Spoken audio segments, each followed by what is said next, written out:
নমস্কার বন্ধুরা, আপনারা দেখছেন কুকিং হাউস অফ অনিমা।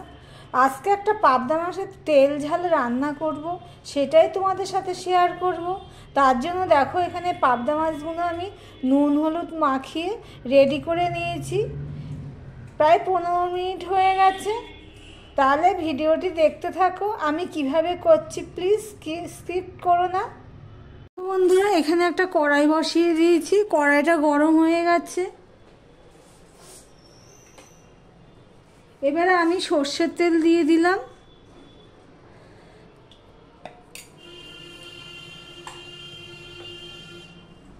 আর একটুখানি নুন দিয়ে দিলাম।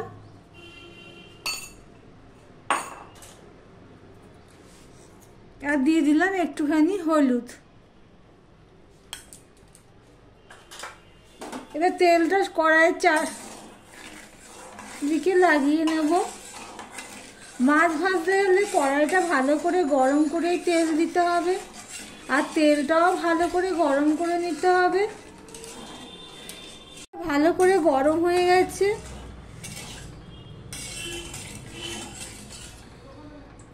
এবার এক এক করে আমি মাছগুলো ভেজে নেব।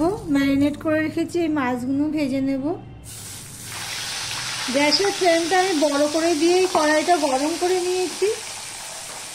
পাবদা মাছ তো ফোটে, তাই জন্য একটু ঢাকা দিয়ে দিলাম। একটা কথা বলা হয়নি যে গ্যাসের ফ্লেমটা আমি বড় করে দিয়েই কড়াইটা গরম করে নিয়েছি। এবার মিডিয়াম টু লোতে করে আমি মাছগুলো একটা করে ভেজে নেব। আর এই পাবদা মাছ রান্নার জন্য আমি রসুন গ্রেট করে নিয়েছি, পেঁয়াজ গ্রেট করে নিয়েছি, রসুন কুচি নিয়েছি, পেঁয়াজ কুচি, লঙ্কা, আর এখানে বড় সাইজের একটা টমেটো নিয়ে নিয়েছি।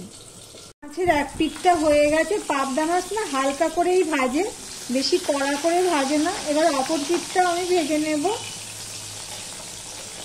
তেলটা যদি ছেটে, সেই জন্য আমি থালাটা ঠিক এইভাবে দিয়ে রেখেছি। দেখো, মাছটা ভাজা হয়ে গেছে। দেখো, ঠিক এইভাবেই আমি ভেজে নেব সব মাছগুলো। দেখো বন্ধুরা, মাছগুলো সব আমার ভাজা হয়ে গেছে। আমি দেখাচ্ছি মাছ ভাজাগুলো। দেখো, ঠিক এইভাবে ভেজে নিয়েছি। এবার অনেকটাই তেল আছে, আমরা তো এত তেল খাই না, সেই হিসাবে বলছি। যেহেতু মাছটার তেল ঝাল হবে, সেই জন্য তেলের পরিমাণটা একটু বেশিই দিয়েছি।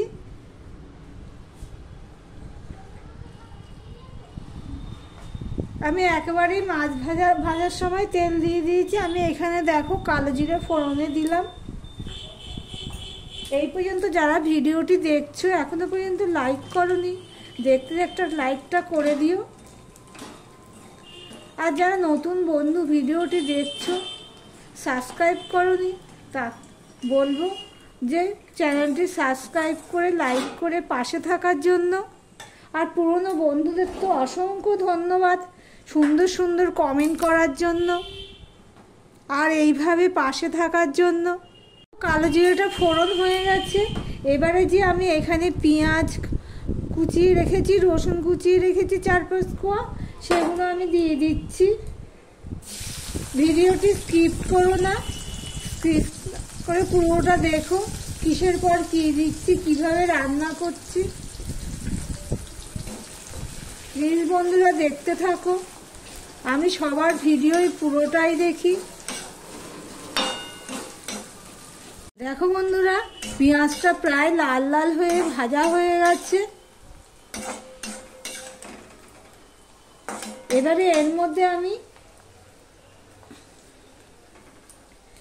রসুন গ্রেট করা রসুন দিয়ে দিলাম, আর গ্রেট করা পেঁয়াজ দিয়ে দিলাম। একটা কথা বলছি বন্ধুরা, ভিডিওটা আমার ভিডিও বলে কথা না, যার ভিডিওই হোক না কেন মিনিমাম একটা টাইম পর্যন্ত দেখবে। না হলে কি হয়, যে দেখে তারও চ্যানেলের ক্ষতি হয়, আর যার ভিডিও দেখে তারও চ্যানেলের ক্ষতি হয়। সেই জন্য ক্লিক করে তোমরা চলে যেও না, এতে তোমার আমার প্রত্যেকের চ্যানেলের ক্ষতি হয়। তাই অনুরোধ করছি, ভিডিওটা স্কিপ না করে অন্তত মিনিমাম একটা টাইম পর্যন্ত দেখবে। এবার আমি এটা লাল লাল করে ভেজে নেব। পেঁয়াজ বাটা রসুন বাটা কি হয়, গ্রেট করা হোক বাটা হোক, এগুলো ভালো করে ভাজতে হয়। ভালো করে যদি ভাজা না হয় তাহলে পাঞ্চে গন্ধ লাগে, টেস্ট হয় না। ওই জন্য পুরো লাল লাল করে ভালো করে ভাজতে হবে, তবেই দারুণ স্বাদ হয়।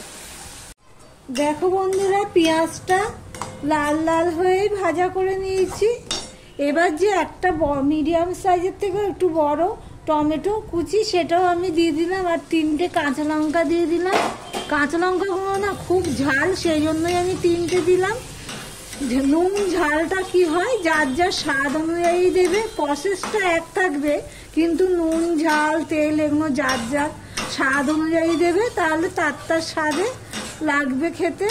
তবে তেল ঝাল যেহেতু, এখানে তেলের পরিমাণটাও বেশি দিয়েছি, ঝালের পরিমাণটাও বেশি দিয়েছি। আমার ভিডিওটি যদি ভালো লেগে থাকে তাই লাইক কমেন্ট শেয়ার করে দেবে। দেখতেই পেলে আমি টমেটোটা দিয়ে নেড়ে চেড়ে ঢেকে দিয়েছি, টমেটোটা যাতে নরম হয়ে যায় সেই জন্য। টমেটো নরম হয়ে গেছে।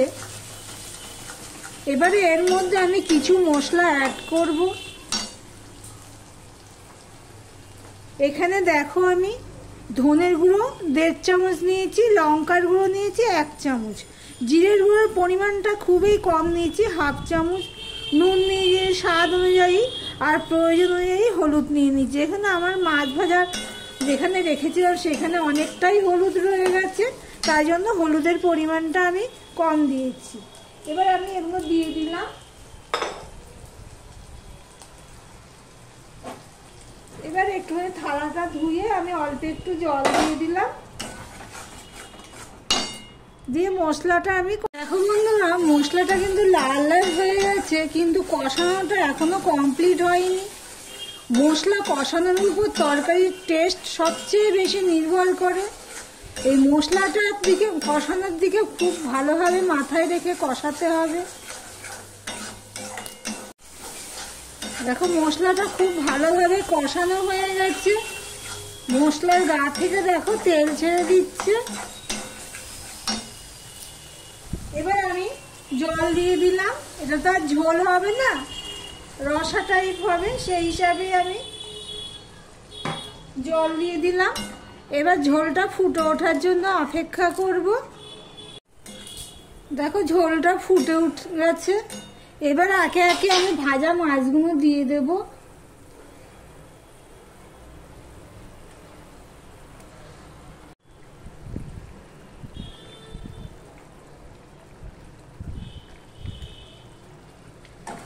আমার ভিডিওটি যদি ভালো লেগে থাকে তাহলে লাইক কমেন্ট শেয়ার করে দিও। আর যারা ভিডিওটি দেখছো এখনো পর্যন্ত সাবস্ক্রাইব করোনি, তাদেরকে বলছি সাবস্ক্রাইব করে পাশে থাকার জন্য। আর আমার মাছ রান্না কেমন হলো কমেন্ট করে জানিও বন্ধুরা। আমি একটুখানি এই ঝোল দিয়ে আমি এই গামলাটা ধুয়ে দিয়ে দিচ্ছি, কেন মাছ ভেজে রেখেছিলাম সে তেলটা দিয়েছি। আমি ঢাকা দিয়ে 3 থেকে 4 মিনিট মিডিয়াম হিটে আমি মাছটা ফুটিয়ে নিয়েছি। এবার মাছটা একটুখানি এইভাবে নেড়ে দিলাম।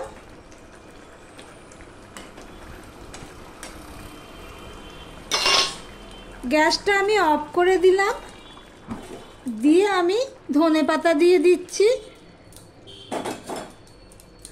ধনেপাতা দিয়ে আমি ঝোলের সাথে একটুখানি এইভাবে যাতে ডুবে যায় সেইভাবে দিয়ে স্ট্যান্ডিং টাইমে আমি ঢাকা দিয়ে রেখে দেব। ভিডিওটি আজকের মতন এখানেই শেষ করলাম।